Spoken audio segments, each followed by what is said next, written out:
नमस्कार, स्वदेश एजेंडा देख रहे हैं आप और मैं हूं आपके साथ राखी। हमारे देश की तेज और पारदर्शी चुनावी प्रक्रिया की दुनिया भर में तारीफ होती है।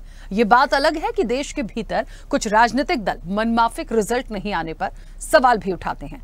अब इस चुनावी प्रक्रिया को और पारदर्शी बनाने के लिए सुधार करने का बड़ा निर्णय लिया गया है। चुनाव आयोग ने अलग अलग मंत्रालयों के अधिकारियों के साथ बैठक कर वोटर कार्ड को आधार से लिंक करने को मंजूरी दे दी है। इस फैसले के बाद राजनीति भी गर्म हो गई है। कांग्रेस ने इस पर सवाल उठाए हैं, जबकि अन्य राजनीतिक दलों की प्रतिक्रिया अभी आना बाकी है। अब सवाल ये उठता है कि वोटर आधार लिंक से भारत में चुनावी प्रक्रिया को क्या फायदा होगा, आम वोटर को इससे किस तरह की दिक्कतें हो सकती हैं, क्या ये फर्जी वोटिंग को रोकने में प्रभावी होगा और किस तरह की तकनीकी दिक्कतें सामने आ सकती हैं। कांग्रेस के अलावा अन्य राजनीतिक दल इस फैसले को किस तरह से देखते हैं, इसी पर करेंगे चर्चा। उससे पहले देखिए ये रिपोर्ट।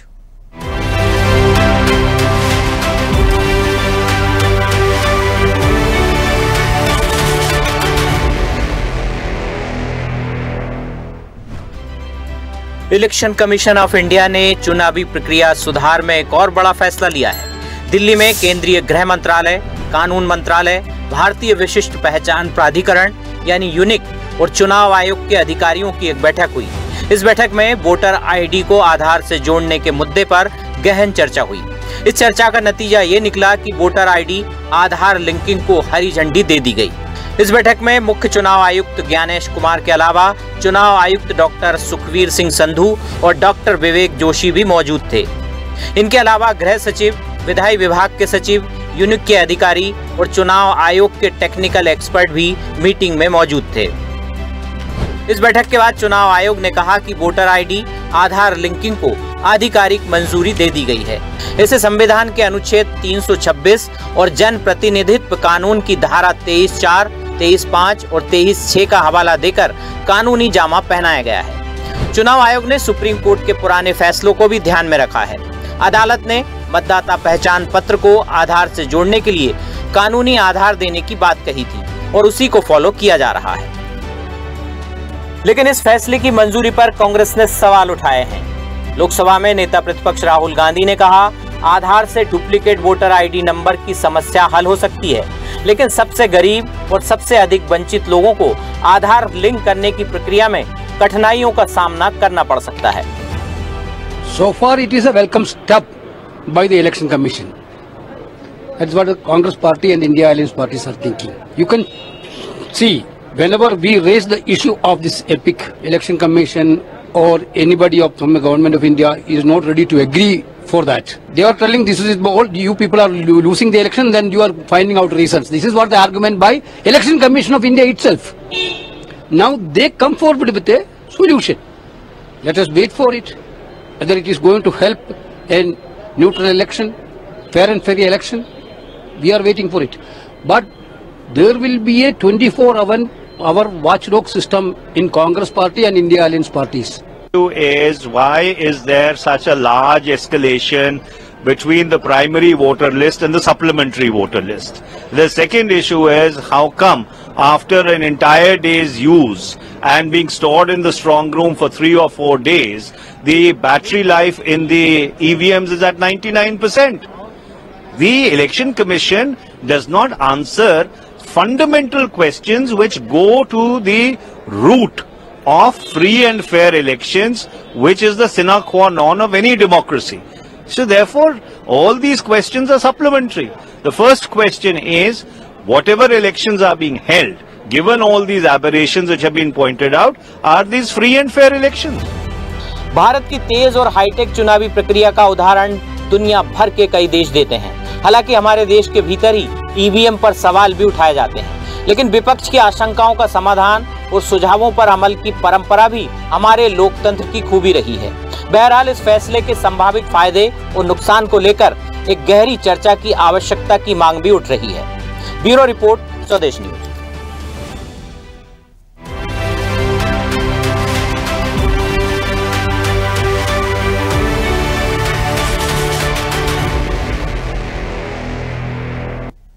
चलिए, तो वोटर कार्ड से आधार को लिंक करने की बात हो रही है। हालांकि पहली बार ये प्रयास नहीं हो रहे हैं, इसके पहले भी तमाम चीजें हुई हैं। सुप्रीम कोर्ट ने तमाम चीजों पर इस पर अपनी टिप्पणी को पहले भी रखा था। पूरी प्रोसेस को आगे बढ़ाने की बात हो रही है, लेकिन उन सारे मापदंडों को ध्यान में रखा जाएगा जो सुप्रीम कोर्ट की तरफ से आए थे। ये बहुत महत्वपूर्ण पहलू होगा। बड़ा सवाल ये है कि यदि वोटर कार्ड से हम आधार को लिंक करते हैं, उससे क्या फायदे हो सकते हैं, क्या नुकसान हो सकते हैं, किन चीजों का ध्यान रखा जाना चाहिए और इसकी क्या आवश्यकता है। एक जो नीड होती है इन तमाम चीजों को लाने की, वो क्या है। क्या चुनावी प्रक्रिया को और ज्यादा पारदर्शी बनाया जाएगा, क्या जो फर्जी वोटिंग है उसको रोका जाएगा। मूल प्रश्न देखिए जिसे बहुत विस्तार से समझने की जरूरत है। सीधे चर्चा पर चलेंगे। हमारे साथ मेहमान जुड़े हैं। सबसे पहले आपका परिचय करा दें। भारतीय जनता पार्टी का पक्ष रखने के लिए संदीप वर्मा हमारे साथ जुड़े। संदीप जी, बहुत स्वागत चर्चा में जुड़ने के लिए। कांग्रेस का पक्ष रखेंगे आपसे कुछ देर में स्वामीनाथ जायसवाल।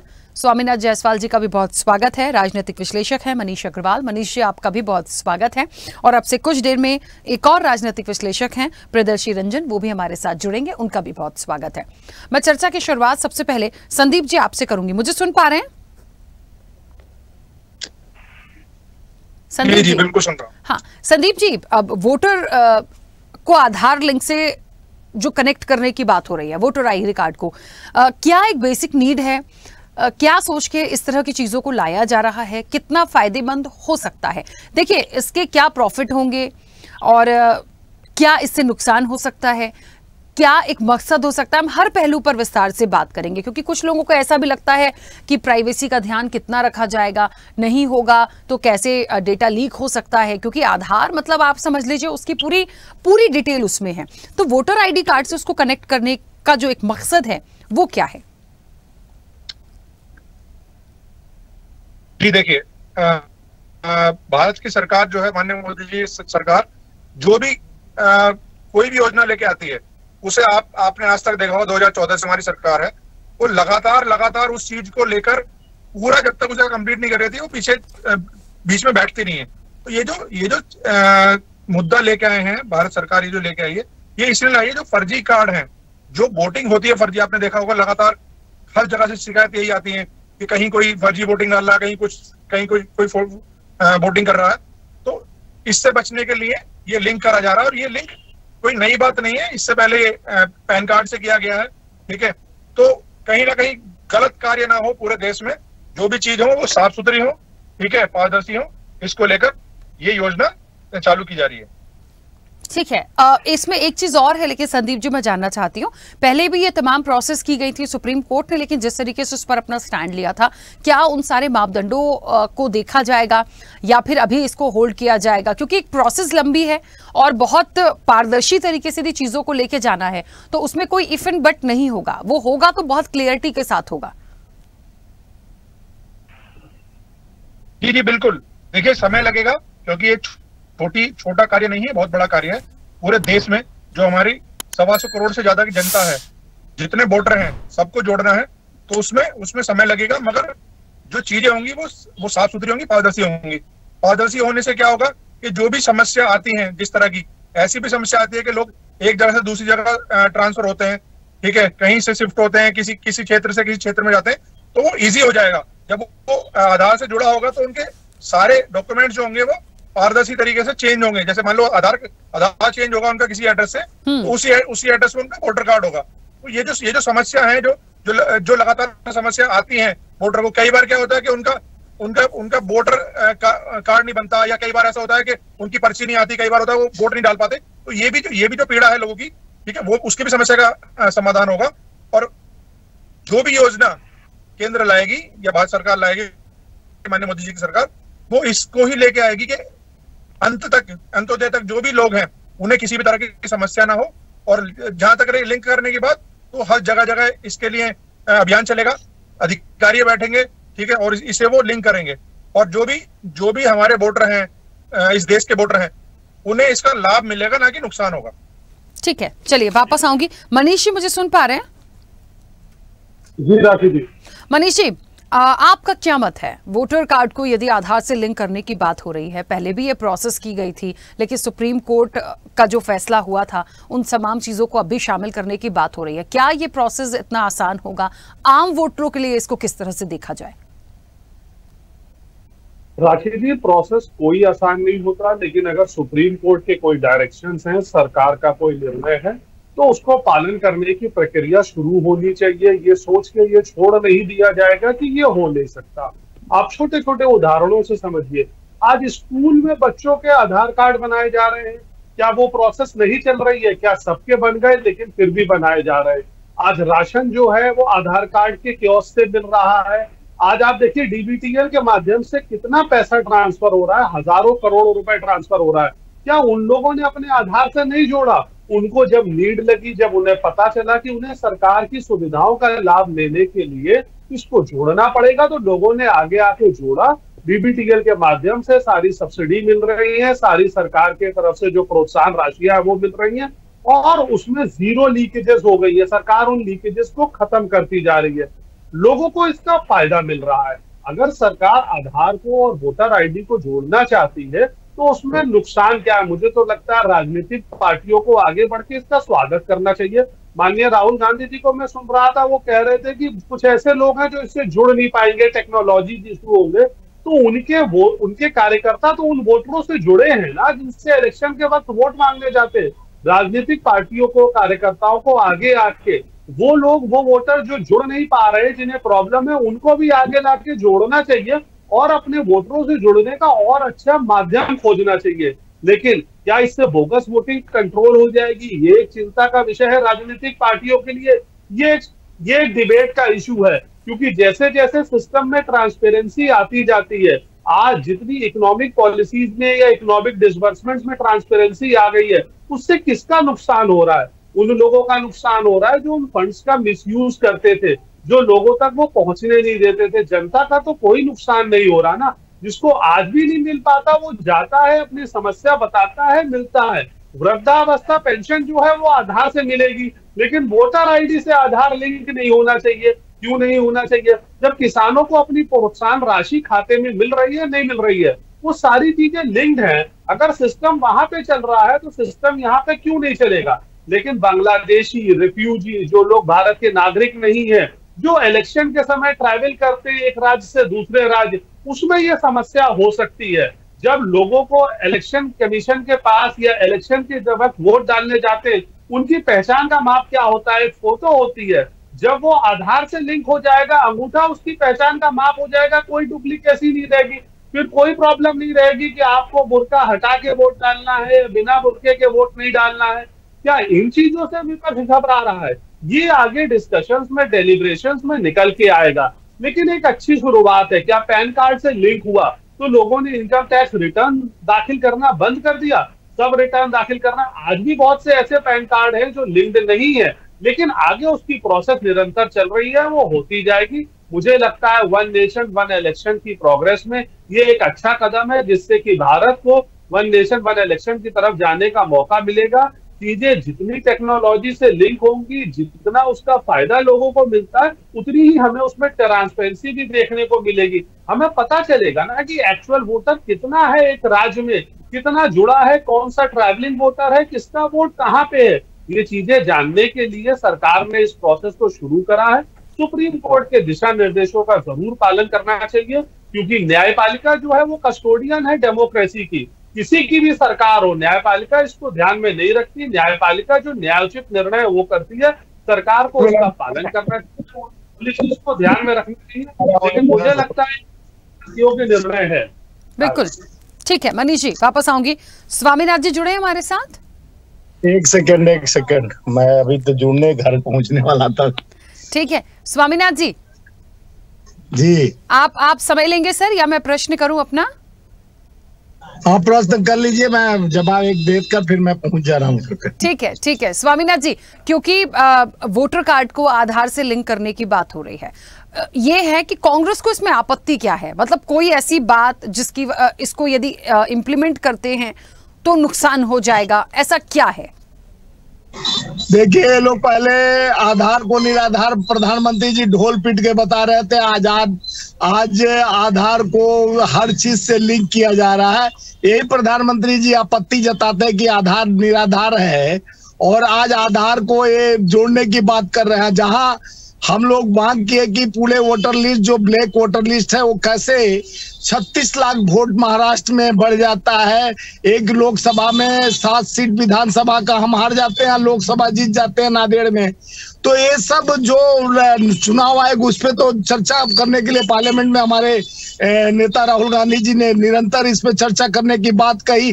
तो उस बात को तो बात करने के लिए हमारे सरकार तैयार नहीं हो रही है। तो यहाँ वहां की बात ना कर, बता तेरी कारवा कहाँ लुटी। आप अपने गेम से, अपने जगह पे, अपने तरह का सरकार और सत्ता का उपयोग कर सकते हैं। जो जरूरत है कि आज वोटर लिस्ट, एक घर में 7,000 वोट बढ़ जाते हैं, पाए जाते हैं आप सीडी में, तो सीडी में 7,000 वोट एक ही घर में मिलता है, तो कहां से 7,000 नया वोटर आ जाते हैं। इस पे चर्चा होनी चाहिए। आधार से जोड़ने के हर चीज आधार से आप जोड़ दीजिए। डिजिटल इंडिया की बात करते हैं, आज गरीब गांव वाले घर में जाके बेचारे, उनको नगद जो रुपया लेके चलते थे, आज 1 रुपया नहीं रह गया। कई लोग पैसा, कई ठगी का शिकार होते जा रहे हैं। तो आप चुनाव को भी एक एजेंडा बनाकर, जिस तरह से एक इलेक्शन, एक ये करने का जो आप एजेंडा बनाए हैं, उसी तरह ये आप चाह रहे हैं कि आपके अनुसार ही सारा चीज चले। आप सत्ता में बैठे तो आप चाहे ये करें, चाहे नोटबंदी नाकामी हो, जीएसटी इतने प्रकार का लगा के व्यापारी को तिरस्कृत किया गया, किसान आत्महत्या कर रहा है, ये सब चर्चा का विषय है। लेकिन ये भी चर्चा का विषय है कि जो अपने मत का अधिकार, जो मताधिकार है राखी जी, वो देना चाहता है, तो उसको सही जगह पर उपयोग न करके उसका वोटर कैसे बढ़ जा रहा है। 36 लाख वोट महाराष्ट्र में बढ़ गया, और चुनाव आयोग से कई बार लिखित में मांगा गया आंकड़ा कि ये कैसे आंकड़ा बढ़ा, और उसके बाद इस पे चर्चा होना चाहिए सदन में, क्योंकि जिसको अपने मत का अधिकार, सबको देने का अधिकार है। चुनाव देकर बदलाव करने का जो सोचा है कि हमको बदलाव करना है, वो चीज पे चर्चा न कर एक नया सुगाफा की वोटर लिस्ट को हम आधार से लिंक करेंगे।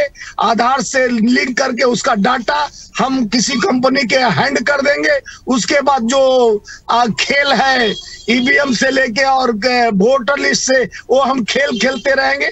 तो सत्यापन करने के बहुत जरूरी है, इसमें चर्चा कीजिए, और चुनाव आयोग पूरे पक्ष विपक्ष की बात को लेकर चर्चा करना चाहिए। उसके बाद निर्णय करें कि हमको क्या करना है। जनता का राय ले, और सभी पार्टियों का राय लेकर तब इसको आगे बढ़ाए किसी मुहिम को। आप पावर में रह के अपने इस्तेमाल को जिस तरह से कहे, चाहे विपक्ष को डराने का, धमकाने का, ईडी, इनकम टैक्स, सीबीआई से, ये सब निरंतर चलते आ रहा है। उसी का एक पैमाना चुनाव आयोग जिस तरह से सरकार चाहती है, वैसे ही सत्ता का इशारे पर काम करते रहता है। ठीक है, वापस आऊंगी। प्रियदर्शी जी, मुझे सुन पा रहे हैं? प्रियदर्शी जी, ये आधार लिंकिंग से क्या चुनावी भ्रष्टाचार रुकेगा? क्या फर्जी जो वोटर्स हैं या फर्जी जो वोटिंग होती है, क्या उस पर इस निर्णय को एक बड़ा प्रहार माना जाए? किस तरह से आप इस चीज को समझते हैं? देखिए, चुनाव आयोग पिछले कुछ समय से लगातार सुधार करने की कोशिश कर रही है। हालांकि चुनाव आयोग पर सवालिया निशान भी बराबर खड़ा होता रहा है। चुनाव आयोग निष्पक्षता को लेकर के कुछ सवाल खड़ा करता रहा है।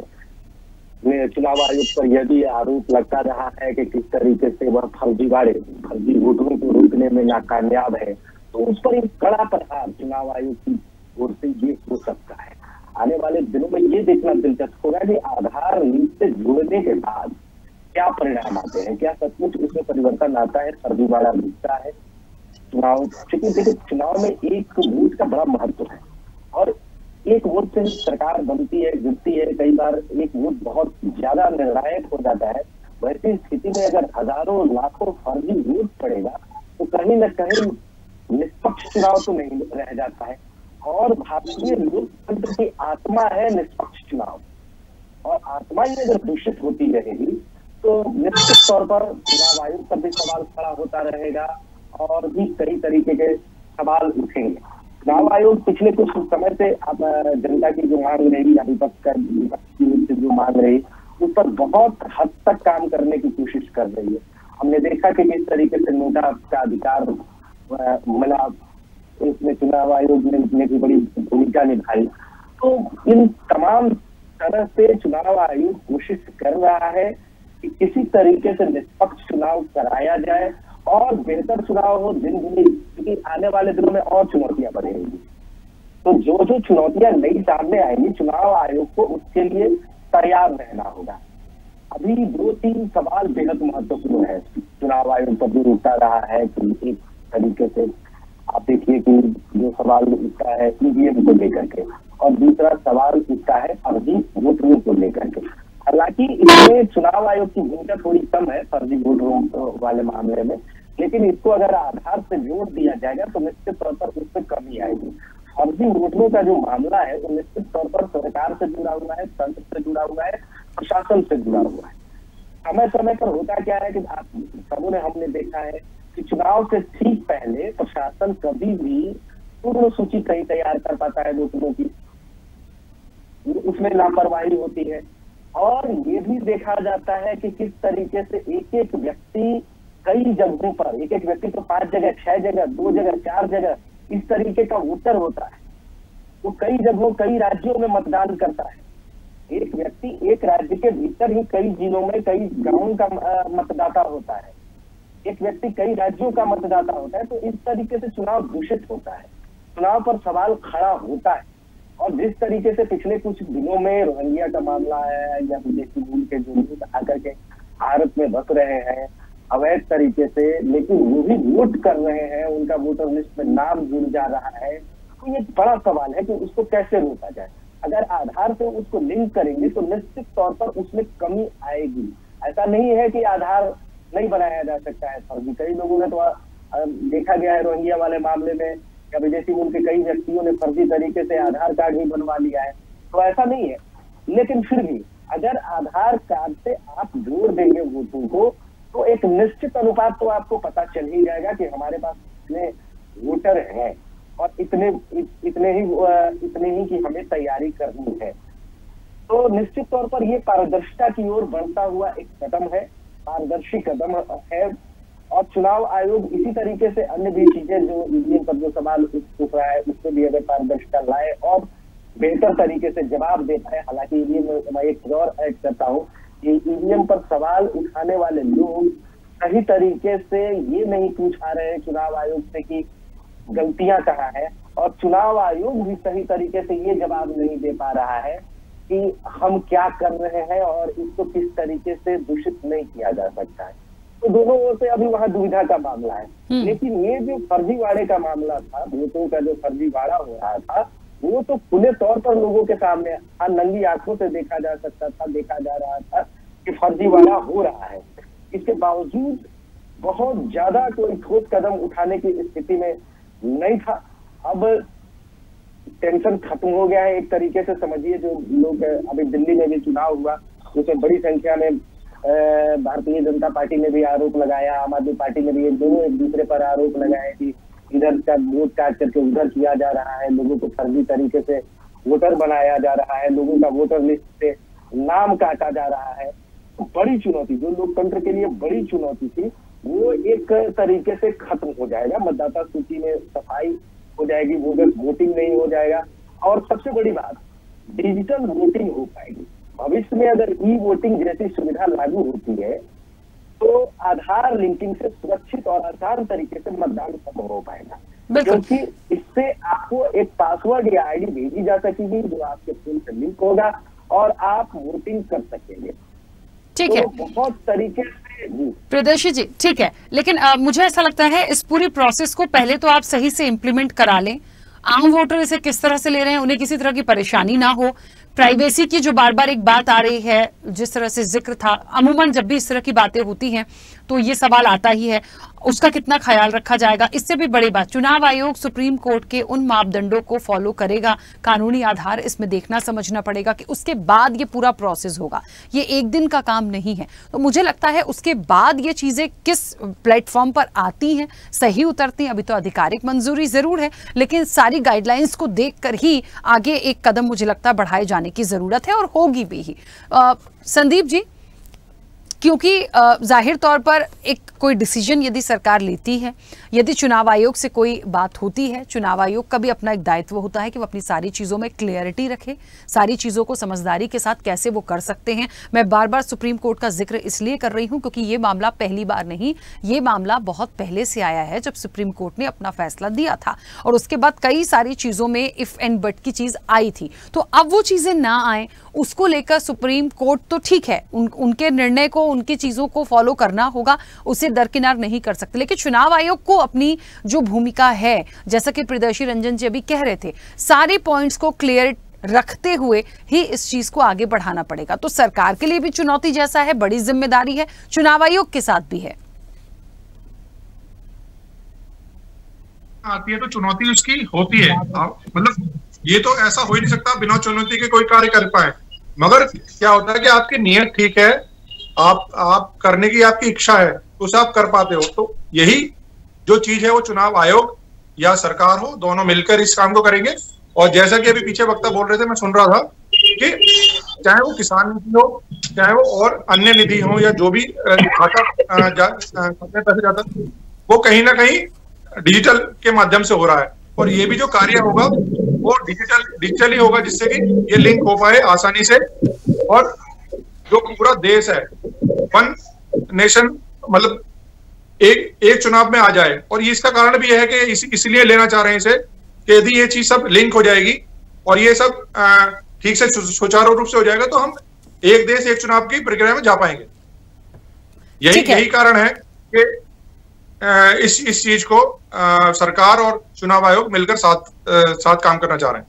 इस चीज से कैसे निकलेंगे जो कांग्रेस की या विपक्षी दलों की आपत्ति है? अभी तो बहुत सारे दलों की कोई ऐसी प्रतिक्रिया नहीं आई है, लेकिन कांग्रेस ने जरूर अपना बयान दिया है। देखिए, कांग्रेस विपक्ष में है, जाहिर सी बात है, कोई भी हम कार्य करेंगे या कोई भी हम योजना लेके आएंगे तो कांग्रेस उसका विरोध करेगी। आप ये देखिए ना, सही प्रक्रिया को, बल्कि इसमें तो साथ देना चाहिए विपक्ष को कि हाँ, हम ये चाह रहे हैं जो फर्जी वोटिंग है वो ना हो। अभी एक तरफ तो कह रहे हैं कि 36 लाख वोट कैसे बढ़ गई महाराष्ट्र में, दूसरी तरफ कह रहे हैं कि ये जो चीज है ये होनी नहीं चाहिए। अरे आप एक स्टैंड पे रहिए ना। आप या तो ये कहिए कि फर्जी हमें काम कराना है, आप फर्जी काम करा रहे हैं, ठीक है, और दूसरी तरफ कह रहे हैं आप कि ये होना नहीं चाहिए। तो यदि ये चीज होगी, ये योजना लागू होगी, तो जो फर्जी वोटर हैं, जो फर्जी आई कार्ड बने हुए हैं, वोटर कार्ड है, जो कैसे भी या किसी भी तरह से बने हैं, वो उन सब चीजों का आधार खत्म हो जाएगा और आधार से ये लिंक होंगे। उसके बाद एक ही वोटर होगा, वो एक ही वोट डाल पाएगा, चाहे कहीं भी हो पूरे देश में। उस प्रक्रिया को आगे बढ़ाना चाहिए विपक्ष को साथ देना चाहिए सरकार का।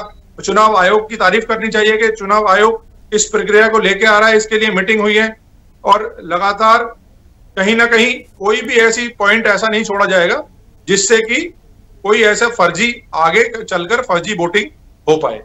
ठीक है, मुझे लगता है बहुत एक ऐसा विषय है, लोग जानना समझना चाहते हैं, महत्वपूर्ण हो जाता है। स्वामीनाथ जी, ये बात तो देखिए है, फर्जी वोटिंग को लेके हमेशा से सवाल उठे हैं। हाल ही में इलेक्शन हुआ तब भी बात आई, दिल्ली में ये तमाम बातें आ गई, और इलेक्शन होंगे ये बात आती। तो विपक्ष के लिए तो ये मूल एक मुद्दा तो नहीं कहूंगी, लेकिन हाँ एक जायज सा सवाल है, क्योंकि ऐसा नहीं है कि कोई चीजें समझ में नहीं आती, देख के बहुत कुछ समझ में आता है, लेकिन उस चीज को यदि इससे कंट्रोल किया जा सकता है तो इसको इंप्लीमेंट करने में क्या एक परेशानी है। दूसरे मुद्दे हैं, आपने कहा बिल्कुल ठीक बात है, लेकिन मैं इस चीज को मानती हूं कि आप चुनाव आयोग और भारतीय जनता पार्टी या सरकार को एक जैसा मानते। सरकार के इशारे पर काम कर रही है, जग जाहिर है। अगर आपको चुनाव आयोग निष्पक्ष करे तो ट्रंप भी, इनके राष्ट्रपति जो अमेरिका के हैं, वो भी बोले कि जो है कि डिजिटल सिस्टम बंद करके बैलेट वाला सिस्टम करना चाहिए, बैलेट से निष्पक्ष वोट होता है। क्यों नहीं चुनाव आयोग बड़ा दिल करके बैलेट पेपर से वोट कराने के लिए निर्णय ले लेता है। स्वागत करते हम, बड़े दिल से स्वागत करते। जो निर्णय लेना हो नहीं, सरकार के इशारे पर आप काम करिए कि इधर उधर की बात ना कर बता तेरी कारवा कहाँ लूटी। आपसे पूछा जा रहा है कि 36 लाख वोट बढ़ जा रहे हैं, स्टेटों में वोट बढ़ जा रहे हैं, एक कैसे बढ़ जा रहा है? 7,000 वोट एक घर में बढ़ गया तुरंत, तो उस पर चुनाव आयोग क्यों ब्लाइंड हो जाता है? उस पर चर्चा हमारा संसद भवन में होना चाहिए, वो सब पर चर्चा। अच्छा स्वामीनाथ जी, सुप्रीम कोर्ट ने 2015 में इस पर रोक लगाई थी, लेकिन फिलहाल चुनाव आयोग जो है उन्होंने एक ऐसी चीजों को रखा है इस बार इसको इम्प्लीमेंट करने के लिए कि वो सुझाव भी मांग रहा है। समय दिया गया है, सभी से सुझाव लेने के बाद इस चीज को एक प्रारूप में लाया जाएगा। तो यही बात मैं कर रहा हूँ, सर्वदलीय बैठक कर कर सभी दलों से, सभी से समझौता कर कर बात कर कर, जिस तरह से मोदी जी रातों रात कह देते हैं कि बंद कर देते हैं, हर चीज नोटबंदी लगा कर देते हैं और सारा GST लगा देते हैं, तो तबाह करने के लिए तुलनात्मक काम नहीं होता है। जिस तरह से डिजिटल का आप धंधा करते हैं, डिजिटल इंडिया, और उससे कितना ठगी हो रहा है, कितने पढ़े लिखे से लेके गरीबों को जिस तरह से डिजिटल इंडिया से आज ठगी करना शुरू हो गया। और आप पहले आधार को निराधार बताते थे, ढोल पीटते थे कि आधार, कांग्रेस वाले निराधार लेके आए। आप जिस तरह से हमारे किसी भी काम को आप सराहते नहीं है, नेहरू जी पे चले जाते हैं, मनरेगा को भी हंसते रहे, वो मनरेगा मील का पत्थर साबित हुआ मजदूरों के लिए कोरोना काल में। आप तो ताली बजवा के तर्ज से आप कोरोना भगा देते हैं। आप तो ऐसे अवतारी पुरुष है कि नाली से गैस भी निकाल देते हैं। लेकिन आज जरूरत है देश को अपने अधिकार के लिए, तो अधिकार पर जो बात चर्चा हमारे नेता राहुल गांधी जी संसद भवन में रखे, चुनाव आयोग पहले तो उस पर जवाब दे कि भाई वोट कैसे बढ़ जाता है और उसका आंकड़ा क्यों नहीं विपक्ष को दिया जाता है कि कितने वोटर लिस्ट है और कितने, चुनाव से पहले सब आंकड़ा देना चाहिए, कितने वोटर लिस्ट, चुनाव के बाद नहीं आंकड़ा देना चाहिए। चुनाव के पहले जितना वोटर लिस्ट बना है और सभी पार्टियों को जानकारी रहना चाहिए कि कितने वोट है एक प्रदेश में और स्टेट में, चाहे सेंट्रल में, विधानसभा चाहे लोकसभा चाहे पंचायत तक वोटर कितने हैं, उसका सभी को जानकारी होना चाहिए। और अचानक चुनाव के मध्य में आप 36 लाख एक घर में, एक घर में 7,000 वोटर पैदा हो जाते हैं, तो ये तो जांच का विषय बनता है और इस पे सबको सोचना चाहिए। देश का दशा दिशा किस ओर जा रहा है, चुनाव आयोग को समझना चाहिए कि देखिए सरकार आती है जाती है, किसी का सत्ता बदलती है, सत्ता आती है, किसी का बपौती नहीं है। जनता का विश्वास से सत्ता बनती है और बिगड़ती है, और आप जनता के विश्वास को लूट तंत्र बनाएंगे, आप एक सरकार के कहने पर हर काम करेंगे, तो ये जायज नहीं है। आप सर्वदलीय बैठक बुलाइए, चुनाव आयोग को बैठक बुलाना चाहिए, इस पे चर्चा करना चाहिए कि आधार से जोड़ना है, क्या कर रहा है, इस पे विषय चर्चा होना चाहिए कि हाँ ये सही चीज है, इसमें ऐसे लागू करने से क्या लाभ। कई जगह जैसे हमारे मित्र बता रहे थे भाजपा के कि कई प्रदेशों में लोगों का वोटर लिस्ट रहता है, इससे पता चल जाएगा, फर्जीवाड़ा रुकेगा, ये होगा। फर्जीवाड़ा तो सरकार सत्ता का में बैठकर और जिस तरह से कर रही है उस पर रोकने के लिए जिस तरह से चुनाव आयोग कार्रवाई नहीं करती है, आंख बंद कर लेती है। अगर भारतीय जनता पार्टी के किसी के पास नोट मतलब पकड़ा जाता है, चाहे वो भाषण दे देता है, तो उनसे निष्पक्ष कार्रवाई नहीं करती है चुनाव के समय में, एक तरफा कर विपक्ष के तरफ कार्रवाई करती है। तो ये सब निष्पक्ष चुनाव आयोग को TN सेशन एक चुनाव आयोग से निष्पक्ष जिस तरह से वो दशा दिशा चुनाव आयोग तो पावर बतलाए थे, अब चुनाव आयोग कठपुतली बनते जा रहे हैं। सत्ता का ऐसा नहीं होना चाहिए। चुनाव आयोग एक देश का दशा दिशा बदलता है, उसको एक निर्णय लेने से पहले सभी दलों को एक बैठक सर्वदलीय कर सबका साथ सत्ता विकास सबका प्रयास का बात करते हैं प्रधानमंत्री जी, और उनके सत्ता में प्रयास नहीं किया जाता है, खाली डराया जाता है, धमकाया जाता है। ठीक है मनीषी, मुझे ऐसा लगता है 2015 में जब सुप्रीम कोर्ट ने इस पर रोक लगाई, उसके बाद आज 2015 से हम 25 में हैं,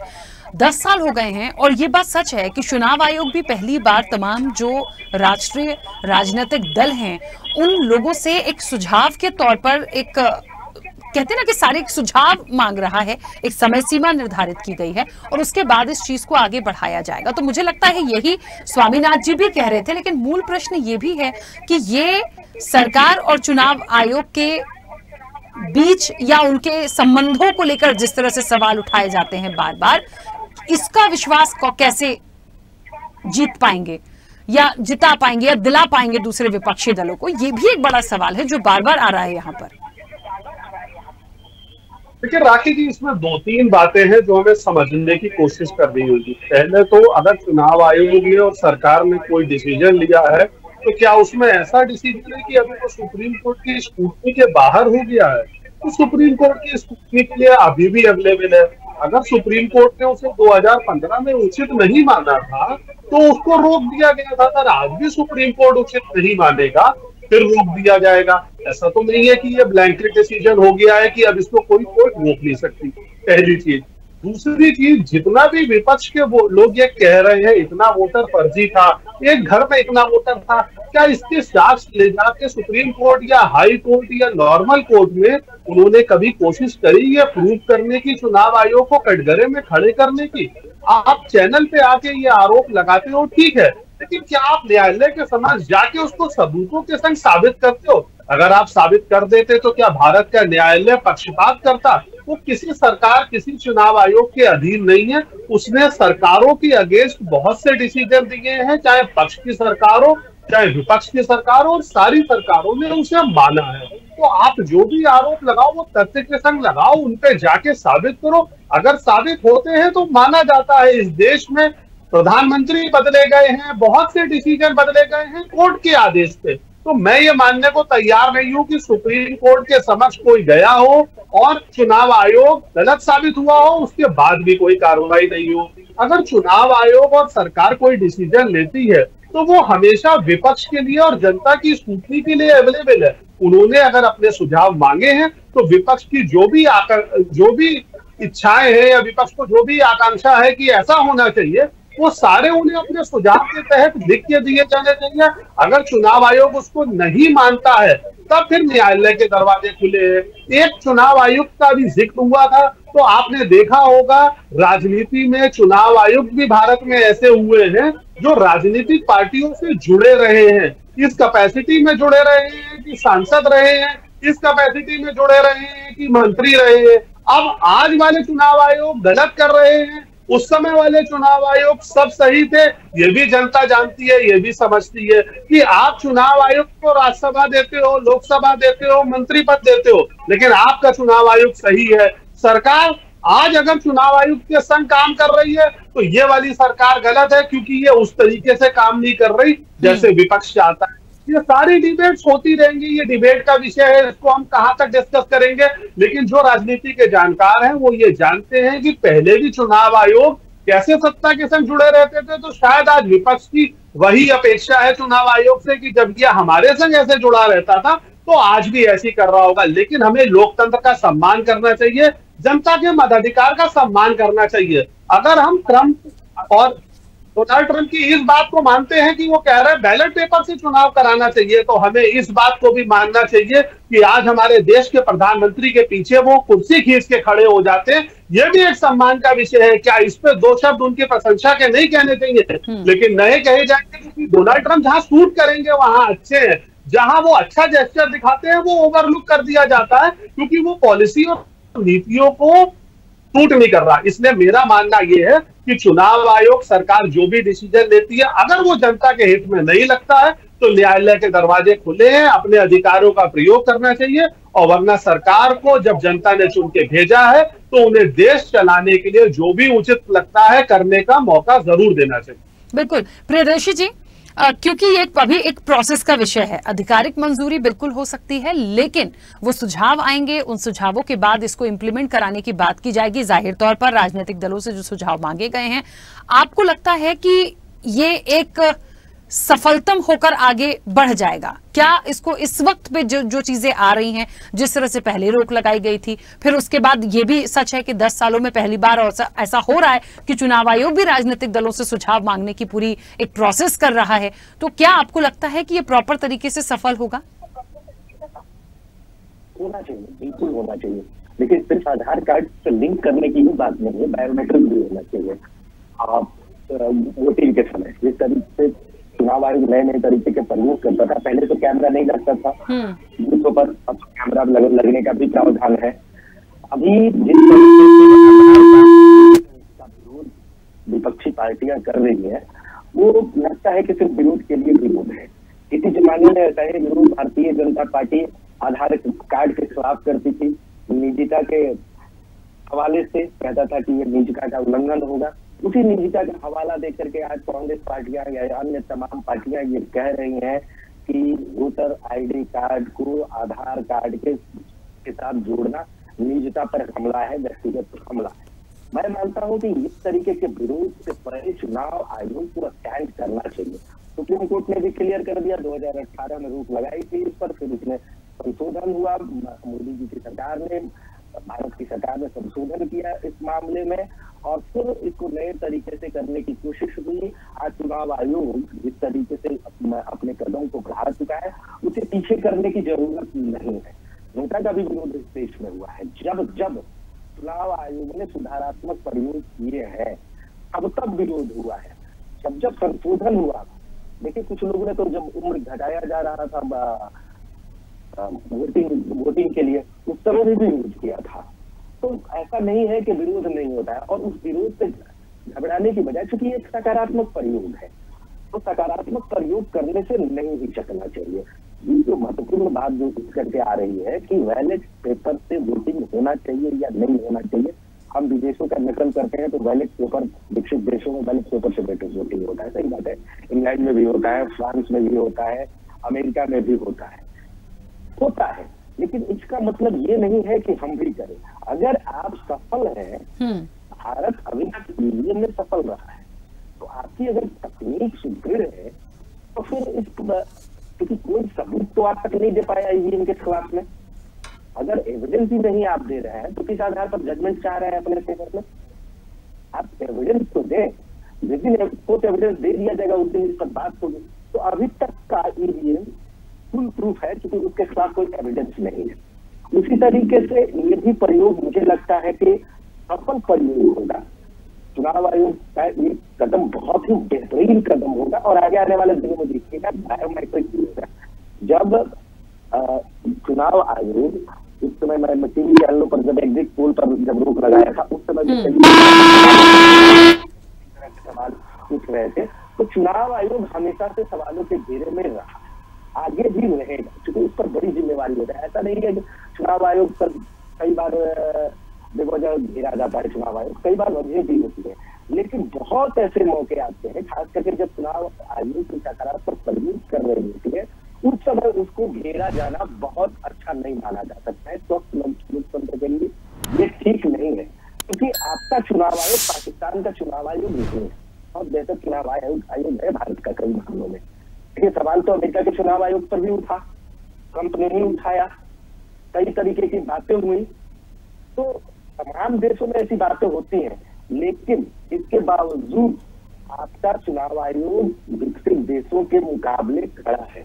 आपका मेजरमेंट अगर किया जाएगा चुनाव आयोग का तो बेहतरीन आयोगों में, बेहतरीन चुनाव आयोगों में दुनिया के जो अन्य देश हैं उससे तुलना होगा, तो आपका भी देश इसमें आएगा। इस बात को भी ख्याल रखना चाहिए। चुनाव आयोग के इस प्रयोग को बहुत ज्यादा सहयोग करने की जरूरत है, क्योंकि चुनाव आयोग डेमोरलाइज होगा। ये जो विपक्षी पार्टियां हैं तरह तरह के अगर सवाल उठाएंगी तो ये डेमोरलाइज होगा। तो इस तरीके के सवाल नहीं उठाने की जरूरत है। और देखिए अगर अभी नहीं लागू होगा और मान लीजिए विपक्ष की सरकार आ गई, अब भी ये लागू होकर के ही रहेगा और तब विपक्ष के सुर बदल जाएंगे। जिस तरीके से आज भारतीय जनता पार्टी आधार कार्ड को बहुत बेहतर बात मान करके चल रही है, कहती नहीं है लेकिन आधार कार्ड का प्रयोग तो सुनिश्चित कर दिया है, उसका बेहतरीन उपयोग कर रही है। भारतीय जनता पार्टी सरकार में आई तो ऐसा नहीं है कि आधार कार्ड को फेंक दिया या उसे फालतू बता दिया, उसे निरस्त कर दिया, उसे लागू की हुई है। उसी तरीके से अगर फर्ज करिए कि चुनाव आयोग आज इस मामले में कामयाब नहीं होता है इस सरकार के रहते हुए या राजनीतिक तौर पर दबाव बन जाता है, लेकिन आने वाले दिनों में किसी की भी सरकार रहे ये चीजें लागू होगी, क्योंकि ये समय की मांग है।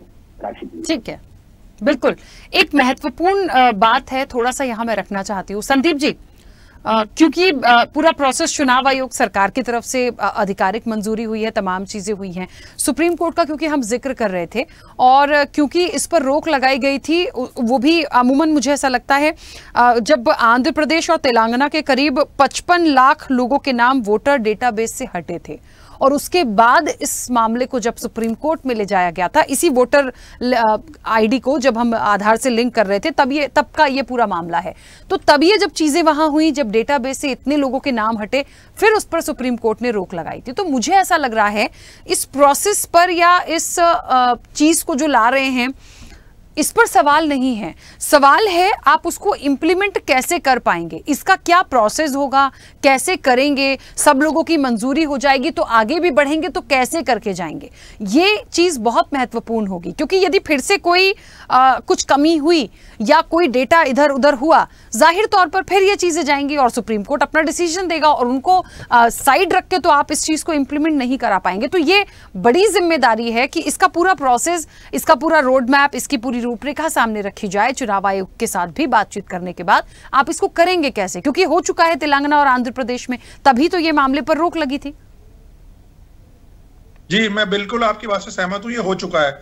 मगर रेखा जी, आप ये चीज देखिए ना कि कोई भी गलती होती है किसी भी डिपार्टमेंट से, किसी भी योजना में, तो वो कहीं ना कहीं से सीख लेता है।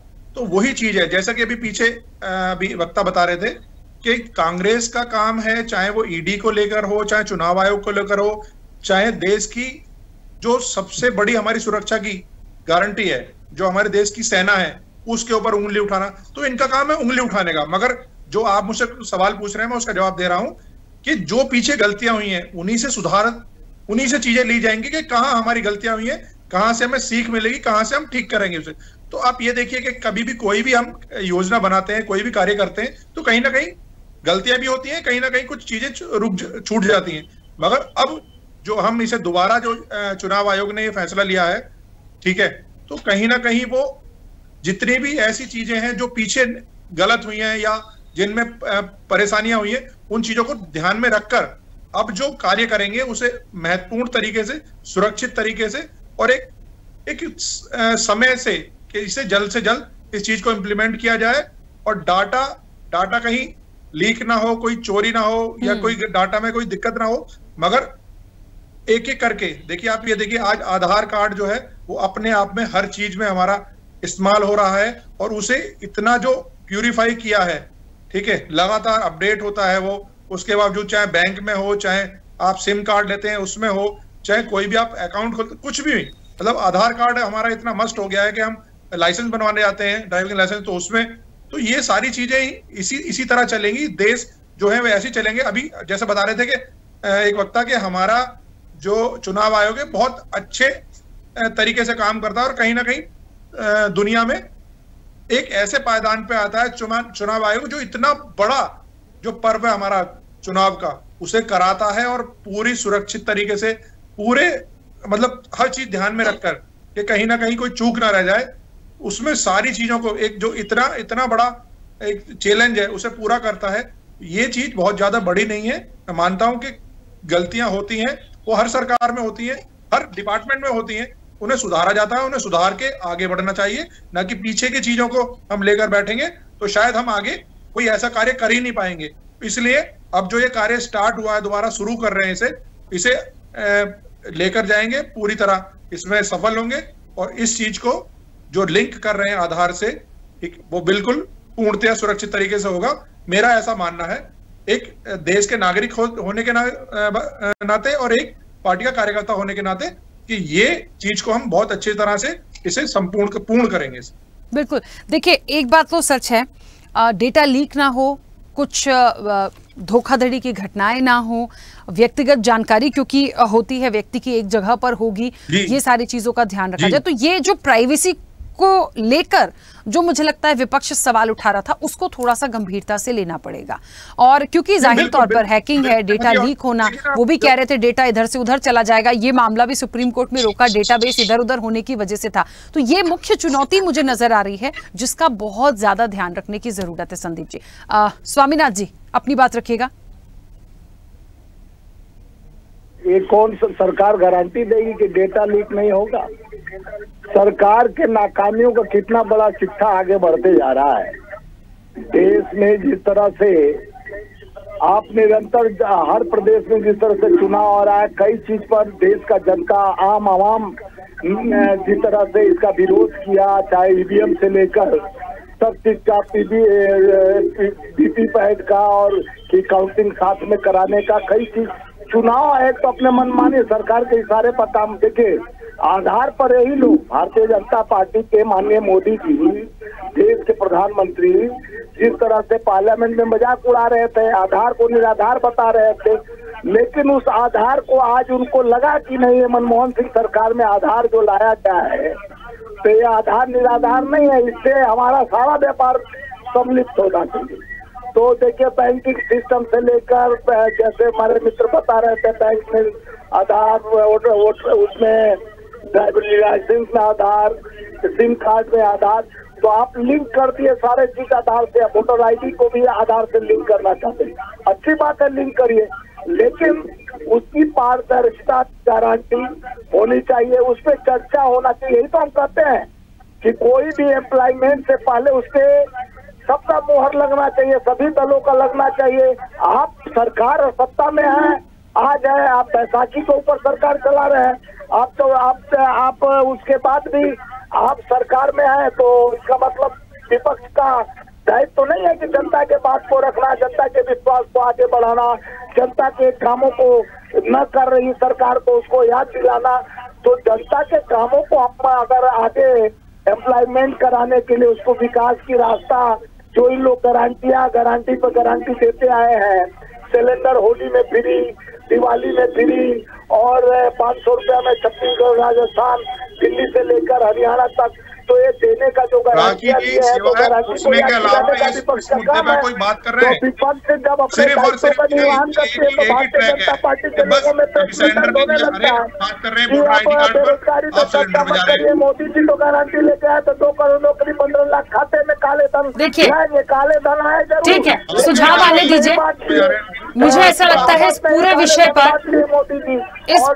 पर अभी तो और भी प्रतिक्रिया आनी बाकी है, अभी तो सिर्फ कांग्रेस ने ही अपनी बात को रखा है, इसके बाद सुझाव भी आएंगे, सुझाव के तौर पर उसको आगे बढ़ाया जाएगा, फिर उसके बाद इन चीजों को कैसे लाना है, कैसे प्राइवेसी का ध्यान रखना, ये पूरी प्रोसेस है। और यदि इसमें कुछ गलती ना हो, ये चुनौती सरकार की है, वो इसका ध्यान रखेगी, एक उम्मीद हम कर सकते हैं, क्योंकि यदि ध्यान नहीं रखा गया तो फिर से मामला जाएगा और फिर से कहीं ऐसा ना हो कि कैंसिल हो जाए या फिर उस पर रोक लग जाए। तो ये एक चीजें जो है वो आने वाले समय में देखने वाली बात होगी। फिलहाल समय हो गया, आप सभी का बहुत शुक्रिया इस चर्चा में शामिल होने के लिए। तो जाहिर तौर पर एक महत्वपूर्ण बात तो है, देखिए वोटर कार्ड से यदि हम उसे लिंक करते हैं आधार से, तो क्या फर्जी वोटिंग को रोकेंगे? बेशक इसको रोका जा सकता है, और भी चीजों का इस चर्चा के माध्यम से बातें निकली हैं जिस पर काम करने की जरूरत है। यदि हम चुनावी पारदर्शिता की तरफ आगे बढ़ेंगे, फर्जी वोटिंग की तरफ, उसको रोक पर हम आगे बढ़ेंगे, तो हमें यह भी देखना पड़ेगा कि हम जो लोग हैं उनकी प्राइवेसी का ध्यान रखें। जितनी भी हैकिंग होती है, डेटा लीक होता है, इसका हम ध्यान रखें। यह किसी चुनौती से कम नहीं होगा, क्योंकि जब 2015 में सुप्रीम कोर्ट ने रोक लगाई थी तो उसका मामला मैंने आपको बताया कि करीब 55 लाख ऐसे लोग थे आंध्र प्रदेश, तेलंगाना के, जिनका पूरा डेटाबेस इधर उधर हुआ था। तो उसके बाद ये मामला जब पहुंचा तो रोक लगाई गई थी। तो जाहिर तौर पर एक बड़ी जिम्मेदारी है, बड़ी चुनौती है। चुनाव आयोग ने सुझाव मांगे हैं, सरकार के लिए जिम्मेदारी का विषय है कि इसको एक बैठक करके, समझ के, पूरे पॉइंट्स, पूरा रोड मैप बना के इसको आगे बढ़ाया जाए। देखिए इसमें कितना इंप्लीमेंट होता नजर आता है, आने वाले समय में देखेंगे। फिलहाल चर्चा में इतना ही। बने रहिए स्वदेश न्यूज के साथ, सबसे पहले देश। ऐसे ही वीडियोस के लिए लाइक करें, शेयर करें, फॉलो करें, YouTube पर जाकर सब्सक्राइब कर बेल आइकन दबाना ना भूलें, और ताजा अपडेट्स के लिए swedeshlive.com पर जरूर जाएं।